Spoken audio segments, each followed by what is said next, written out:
Hello everyone. Today I'm going to be making beef Wellington, and I bought these in bulk because I'm going to be doing some cooking some and freezing some. So at Sam's here in Knoxville, Tennessee, you can get 4 of these in a pack for like $14 a pound. So that comes out to about $8 a steak. And I'm giving you pre-tax prices because some states don't have tax on groceries. So, but ours does. And so I have 2 packages because I'm, like I said, going to make some that are going to be consumed immediately, and then some are going to go in the freezer. Okay, and you're going to need some Coleman's mustard, and because I'm making so much, I'm going to be making about 6. I got 2. If you don't have Coleman's mustard, you can use Dijon. That is fine. You're going to need some butter and oil for frying the steaks. They're going to get seared before they get wrapped. I picked up a couple of big boxes of mushrooms because I'm not exactly sure how much I'm going to need. I just got a couple of boxes because they're cheap. I picked up some thyme because that's going to go in with the seasoning, and eggs, okay, for the egg wash. That's going to go on top of the pastry. And then I have this prosciutto. I might have to drag out another pack if this isn't enough. This is a 14-ounce package. You can get smaller packages, by the way. The reason that I'm getting such big packages, like I said, is I'm going to be putting some in the freezer. And puff pastry sheets. Make sure it's the sheets and not the shells.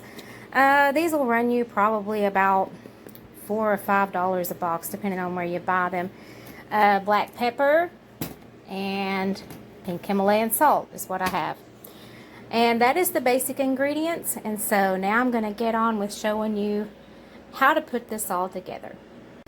Okay, this is about half a pound of mushrooms. I bought 2 1-pound boxes because I wasn't sure how much I would need. And I've got it in this, I think a 7-cup food processor. It might be 10. And now I'm just going to toast a chop, because what I want to do is I want to make a paste with this that's going to be spread on top of the prosciutto.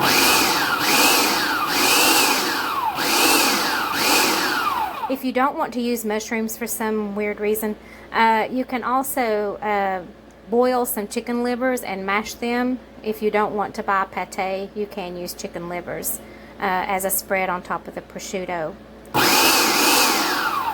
So I'm going to be at this for a while, and then we'll get on to the next step. Okay, I'm going to scrape the sides. I'm going to try to get all this stuff that hasn't been pulverized in with the mix. I got that stuck. And I'm also going to repeat this with the other half of the box of mushrooms. I'm going to do a whole pound because, like I said, I'm going to be doing a lot of steaks. But if you're just going to be doing like 2 or 4, just half of a 1-pound box might be enough. Okay, and this is the mushroom mixture after it has come out of the food processor, and it's quite wet. Okay, and what we're going to be doing with this is I'm going to be putting it in a saute pan, and I'm going to be sauteing it until all of the moisture is out and the pan is not steaming anymore, because the mushroom mixture has to be somewhat dry. Okay, here's my package of thyme, and I'm going to be pulling out about 6 pieces, okay, from this package right here, maybe 8, and I'm going to remove all the leaves, and that's going to go into the mushroom mixture along with just a little bit of salt, because the prosciutto is going to have salt, and that flavor is going to go into the steak. And also the Coleman's mustard is going to have salt. And so I don't want to over salt this, and so there won't be much salt going into the mushroom mixture. Okay, I've taken my fingernails basically, and I have removed the thyme from the stems. You don't want any of this hard stem in there. Okay, and this is what I have, and it's about a teaspoon. And you know, in order to release the flavors, you know, I'm kind of rolling it between my fingers and all that. And of course, that smell is really nice. Thyme has a really good aroma. I just love it. And so that's what you're going to have at the end of it. Like I said, just, you know, roll your fingers through it. Make sure there's no hard stems or anything. And then I'm going to add the salt and pepper. Okay, here I have about 2 teaspoons of the thyme because I'm doubling my recipe. So you probably only need 1 if you're going to only be doing like 2 or 4. And I've got a teaspoon of pink Himalayan salt. And you might only need half teaspoon if you're doing a smaller batch, like I said, like 2 to 4. And then about a half teaspoon of cracked black pepper. And this is going to go into my mushroom mixture. Okay, since I'm doing 6 steaks, maybe 8, I have a full pound of ground mushrooms here in the food processor, and then 2 teaspoons of thyme and 1 teaspoon of pink Himalayan salt and a half teaspoon of cracked black pepper, and this is going to get all mixed up, and then we're going to be putting it in a frying pan. Okay, now I've put the mushroom mixture with the thyme and the salt and pepper in a saucepan, and before I put the mushrooms in, I put a very thin veil of oil, okay, inside the pan, just to help keep things from sticking. And all I'm trying to do here is remove some moisture from the mushroom mixture so that it's not so wet, so that the steak, the beef Wellington isn't a soggy mess, because you can see all that water there. Really don't want that much water underneath the puff pastry. So I'm just going to dehydrate this mushroom mixture some by keeping this on medium heat for a while, maybe 5 minutes, to try to get rid of some of this excess water that's in the mushroom. Still have this on medium heat, and as you can see, the water is just bubbling out of it, and it's still going to be a little bit moist, but the goal is to try to cook this until there's no evaporations coming out of the pan. You see the steam. The less of that, the better. By the way, if I forgot to mention, a non-stick pan is an absolute must for this. We're getting closer to getting all of the water, or most of the water, out of the mushrooms. I'm just going to keep on stirring and watching, and you do have to stir this pretty much constantly. You can't really walk away from it, okay? And yeah, you just keep waiting for the steam to evaporate from the mushrooms, or at least most of it. It's getting a little bit thicker, which is what I want, because it's going to be a paste that gets spread on top of the prosciutto. And so, and then that's going to go around the beef Wellington. And so, I guess we'll get on with the next step. Okay, not quite all of the steam is gone, but now it is getting to be more of a workable paste-like consistency, which is what I want. And so, nearly all the moisture is out of it. And so what I'm going to be doing now is I'm going to be transferring this to a plate and spreading it out thin, okay, so that it can cool, because I don't want to put it on the prosciutto while it's still hot, because that'll cook the prosciutto, and that's not what we want. So it has to go in the refrigerator a little bit to cool off, and then I'm going to sear the steaks. So there's the mushroom mixture on the plate. It is still a little bit steamy just because it's hot, but as you can see, most if not all of the water is gone, and it's going to be a good paste consistency. And I'm taking my spatula and just kind of breaking it up here so that it'll cool faster. Okay, in this pan I have 4 tablespoons of oil, 3 tablespoons of butter, and it's smoking hot, which is exactly the way it needs to be. And now it's time to add some of these steaks. They're going to be getting seared, okay? The more you cook them on the front end, of course, the more done they will be done in the middle on the back end of the cooking process, which is going to be after they're wrapped in the pastry and put in the oven. So, looks like I can get about 3 in there right now. And like I said, watch how much you sear these, because if you cook them too long, you may not get the medium rare or whatever. So you just have to kind of watch that for yourself. Most people know how they like their steaks. Now, we are more on the well done side. We like a little bit of pink in the middle, and that's about it. And so I'll be searing these for a while. And make sure the temperature is good and hot. You don't want to catch your kitchen on fire, but make sure your pan is good and hot, or you'll end up cooking your steaks instead of searing your steaks, and that's not what you want. Okay, I've got a good sear on one side. To see how they're pink around the sides, I'm going to be taking some tongs, and I'm going to be holding each steak to the pan on each side, all around the sides, because I want all of that to be seared, not just the top and the bottom. So there's a really nice sear on both sides of the steak, and it doesn't look like there's any pink or anything on the edges around the steaks. Now, a note about this stuff that's left in the pan. Don't throw that away. That is for future sauces and stuff like that, gravies. Just save that. Put it in the freezer or the refrigerator, okay, once it cools off. So yeah, that's not something you throw away. That is flavor. Okay, I'm searing another batch because, like I said, I'm going to be doing 6 of these. And if you try to lift one of these and it won't lift, it's stuck, you set that back down, because you're just going to tear up the steak if you try to force the river. So I just lifted that. It's telling me it's not ready, so I'm going to leave it alone.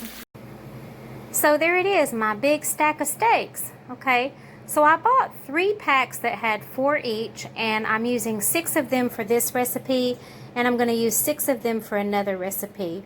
So the next thing I'm going to do is I'm going to take the Coleman's mustard, I'm going to put it in a bowl, and I'm going to roll these steaks in it. I'm going to try to get away with just using 1, but if I can, I'm going to have to open another mustard. So let's see how that goes. Okay, would you look at that? A 5-ounce Coleman's mustard will coat 6 steaks, and that is good news. Now, on the bottom of the plate where I had the steaks resting, I have this. I'm not throwing that away. That's flavor. That's going in here. And that's boiling oil right there. I mean, it's very, very hot. You know, you could reheat it because, you know, you added that, but I know that I just put boiling hot oil in this tray. So, that's how I do it. And I'm going to reserve that for another recipe. So, on to the next step.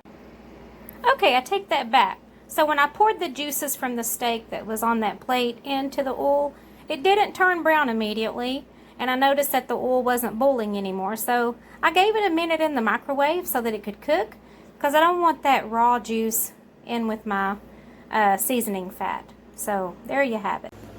Okay, what I have here is 2 pieces of saran wrap, kind of overlapped on the countertop, and on top of that I have placed 2 pieces of prosciutto, and I'm going to spread the mushroom mixture on top of that, and then the steak is going to go inside. Okay, now I have taken a few spoonfuls, maybe 4, and I've got the mushroom mixture on there and mashed it flat. I just used my fingers. You could use the back of a spoon, whatever makes you happy. And now it's time to roll up the steaks. Now I have the prosciutto and mushroom mixture wrapped around the steak.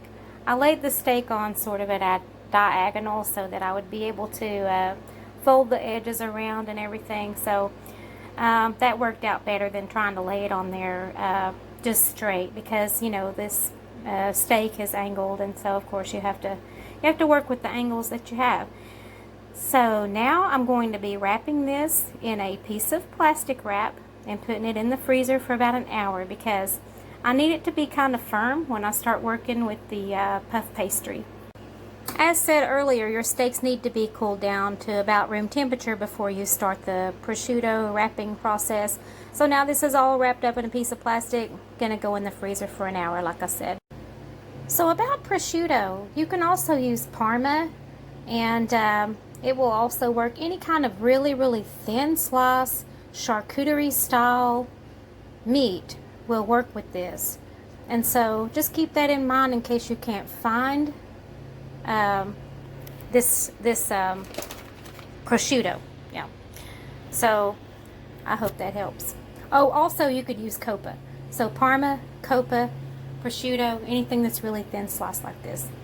Okay, a little tip. If you want to use your plastic, you know, when your prosciutto is all laid out, you know, to help roll that up against your meat, you can do that. That's how I do it.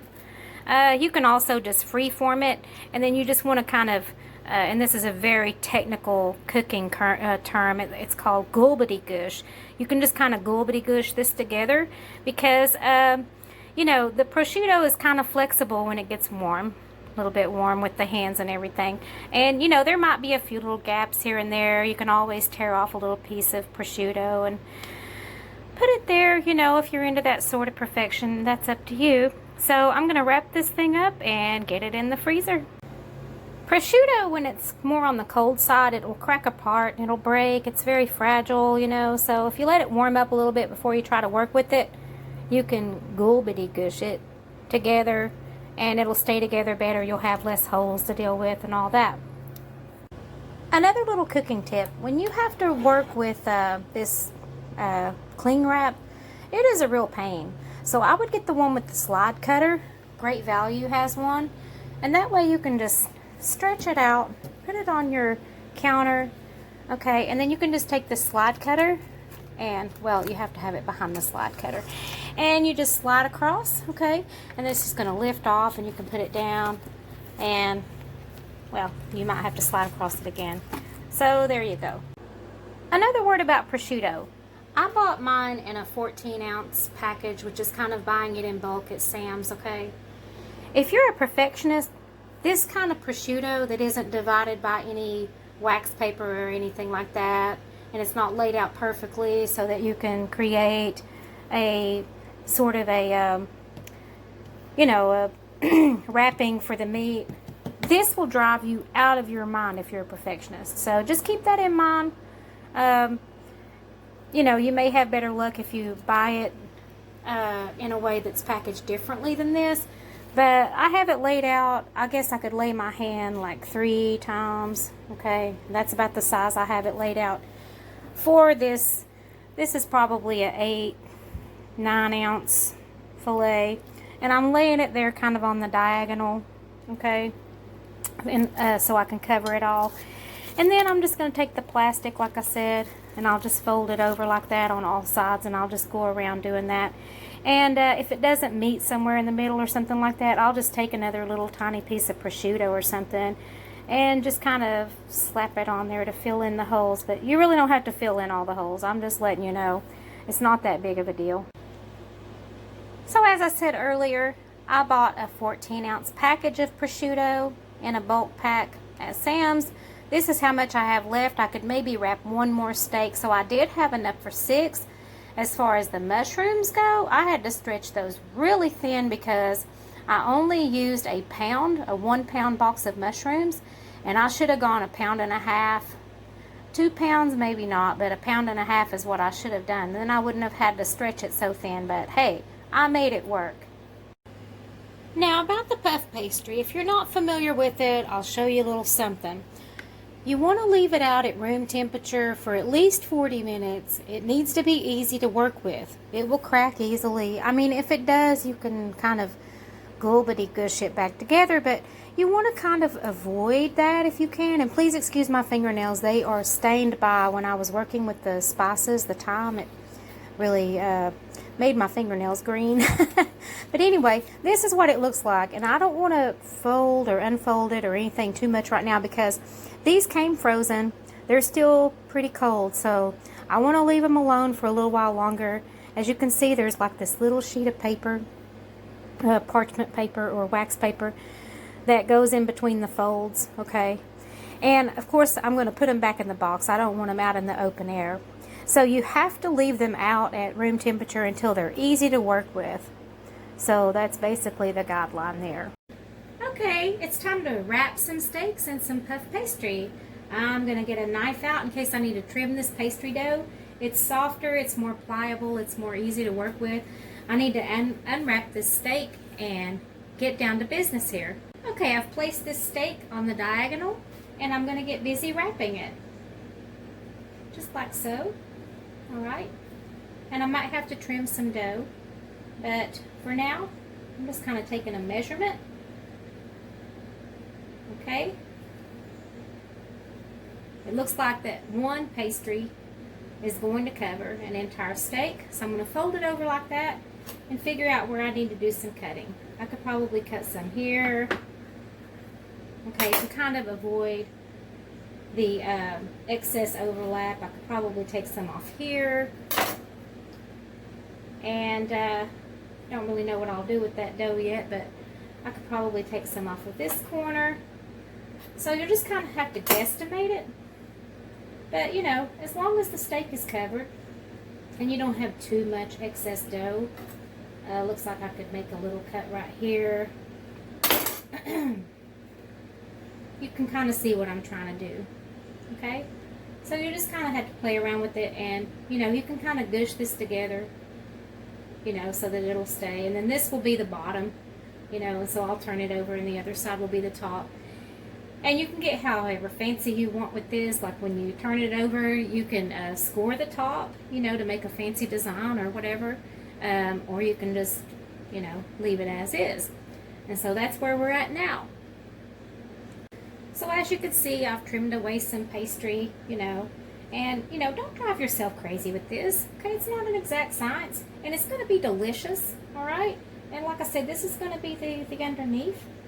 And so, as you can see, kind of what I'm doing here, just kind of wrapping it like it's a sweet little package there.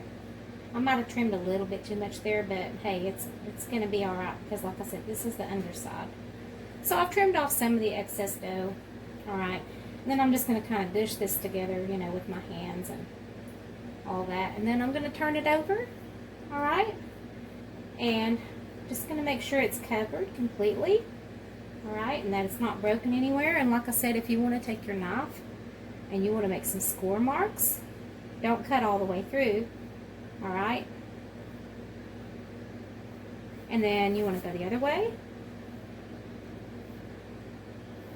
You'll have a nice little design when this comes out. And I'm just doing this really quickly, so, you know, it's not going to be perfect. But all of that's completely unnecessary. Okay. And I got to get this seam together right here, but that's all right. So it'll all work out, and I'm going to wrap the rest of them. I've got 8 sheets of pastry, and so I'm going to be able to, of course, do 7 steaks, and then I'll have 1 sheet left because I bought 4 boxes.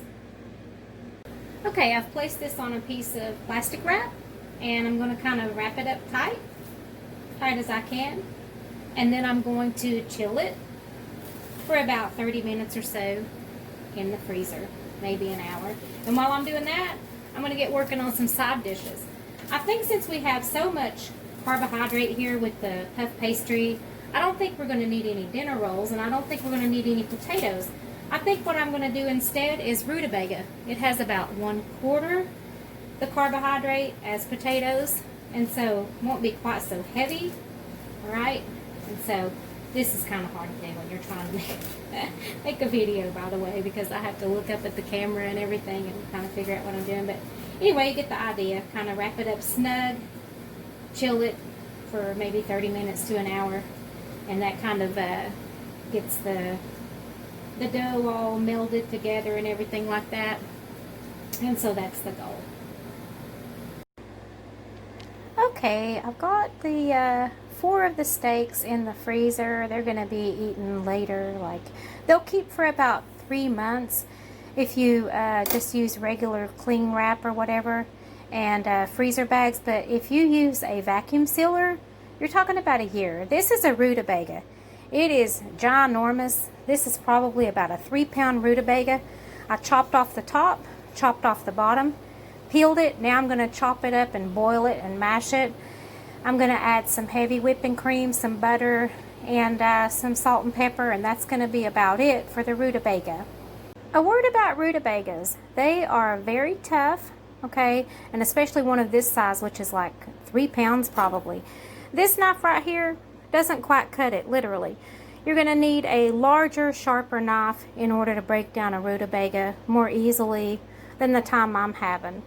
I just didn't think about cutlery when I was out shopping. So shame on me, and back to work. So this is the rutabaga all chopped up.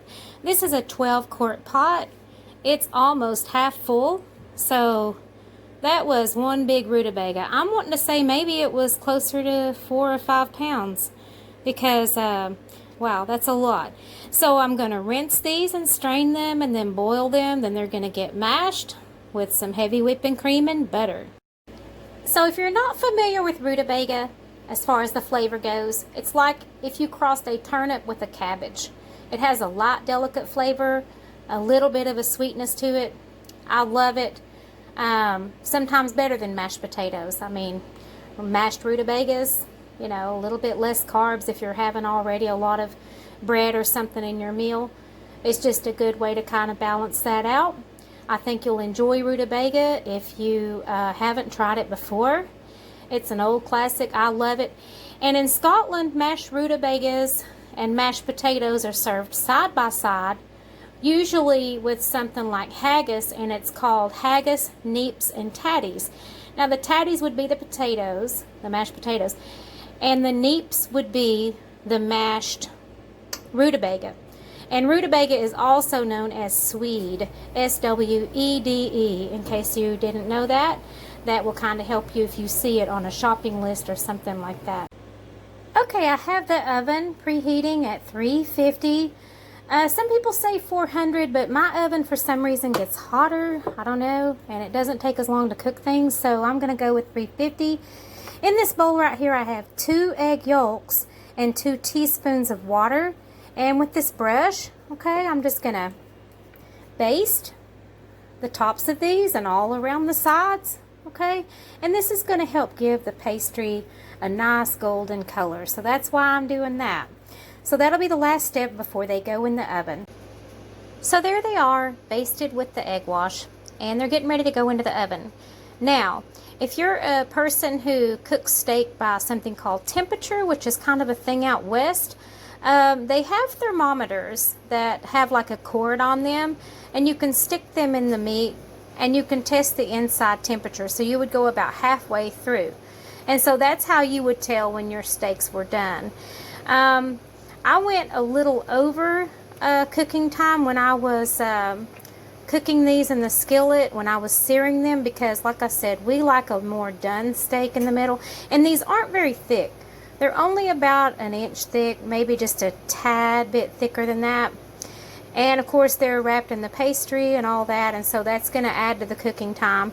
And what I'm going to do is I'm going to check these in 10 minutes, and if they're starting to get too brown too fast, I'll cover them loosely with foil to keep them getting too brown too fast, because I do want the meat to cook a little bit more in the middle, which is why I didn't leave them in the freezer for very long, maybe just 30 minutes, just enough to kind of firm up the dough a little bit.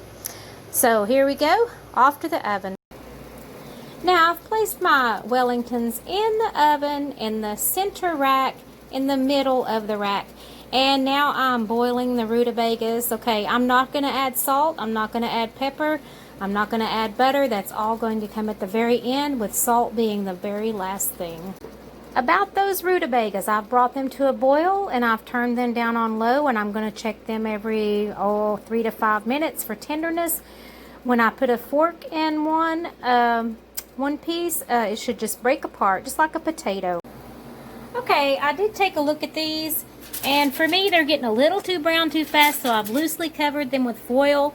I'm going to check on them in about 5 minutes and probably remove that foil after that. I just don't want them getting too brown too fast.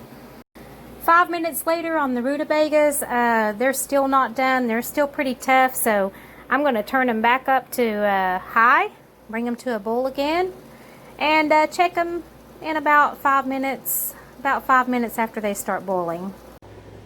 Now, if you're going to freeze these without vacuum sealing, I would recommend the press and seal, and press around the edges and everything really good and get all the air out that you possibly can. This is one layer, and then I'll go around them again with just regular saran wrap. Now, it's been about 10 minutes and I removed the foil to check them again, and I noticed a little bit of uneven cooking, and so when that happens, you can just turn your pan and that will kind of help even up the cooking. And so there you have it.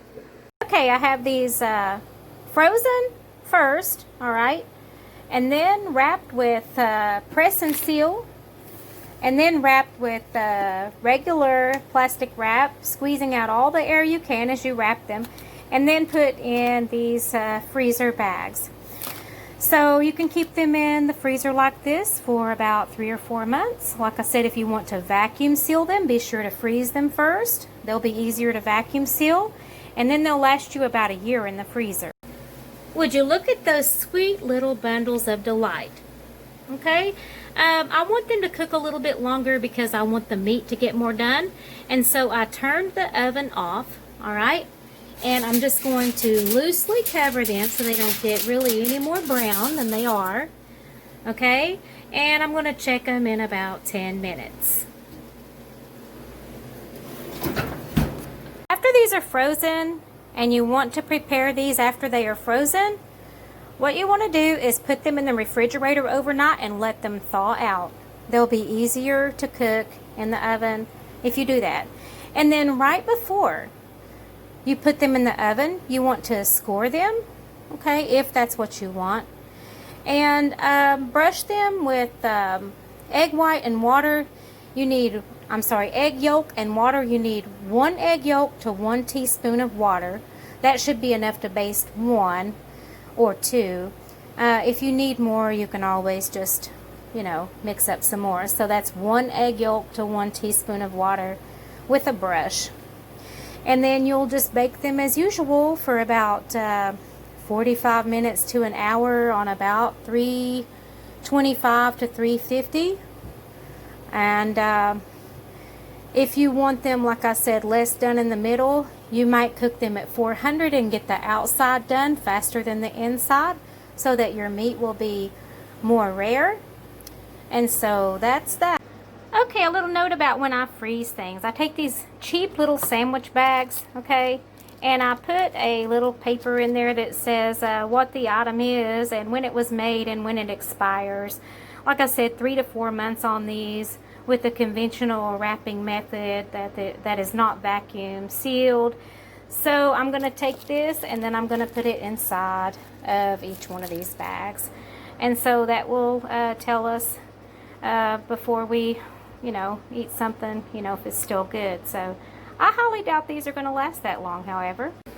Now I baked these for about half an hour on about 350, and then I covered them about 10 minutes into the baking process because I thought they were getting too brown too fast. They've been in the oven now for about 20 minutes. I've turned the oven off, so they're just in here gently heating.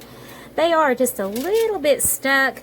I did put some oil on that aluminum foil, but they'll probably release when I bring them out to rest. I'm going to leave them in there just a little while longer, maybe about 10 minutes. So far, they look great. The rutabagas have actually been on a really gentle boil now for about 45 minutes altogether from the very start. Rutabagas, like I said, they are tougher than potatoes. You do want to check them after about 20 minutes. I have these cut up into about 1-inch cubes. And so as soon as they're fork tender, I'll get rolling on mashing them and seasoning them up. Okay, before cutting these open, which would kind of ruin them, I'm going to test the temperature because, like I said, I want a more well done steak. So I cooked it at lower temperature for a longer time, okay? Partially covered some of that time to keep the pastry from getting too brown. And that is a good temperature for a more well done steak. So at this point, I feel confident that I can cut them open, but first, I'm going to let them rest about 10 minutes. And if you're wondering about the placement of the thermometer, it's in the center of the meat, and I've only got it about halfway through the meat, so that tests the center of the meat. So again, to review, if you don't want your meat cooked as much in the middle, you want to look up the temperature. Let's say you want yours medium well. Look up what would be the inside temperature for a medium well steak. There's no way you can tell it's wrapped in pastry, right? And you've seared it on the outside. So the only way is to test it with a thermometer, all right, by going into the center and only about halfway through, okay? And so you can tell whether or not it's medium well or medium or whatever by just using the thermometer. So I hope that helps you. So would you look at that? There's just a little bit of pink in the middle, not a lot, all right? And I think it's just a sweet little bundle of perfection there on a plate. That's probably about 2 servings, And so there's some for leftovers because these are like 8 to 10 ounce steaks, all right? You can trim them down smaller. You can even get an entire beef tenderloin and trim it down and cut it the way you want it. But if you're going to do it that way, you better know what you're doing because you can really mess one of those up. And so I just buy them pre-cut, okay? That's just my way of doing it. And so for side dishes, going to have a little side salad and some mashed rutabagas and let that be that. So anyway, it's beef Wellington and I helped. So I hope you enjoyed this recipe video and have a great day. Another little thing that I do, and you don't have to, after I cut them in half, I kind of turn them this way, okay? And that lets some of the juices run out, okay, so that the plate doesn't get all runny. That's just me. You don't have to do that. Also, you could do a mushroom and onion sauce or some kind of sauce to drizzle over the top. That's completely up to you. But I'm just going to have them like this. So how long should you allow as far as cooking time for all of this? Well, for the side dishes and the preparation of the beef Wellington, I would allow about 6 hours. You're going to be in the kitchen for quite a while.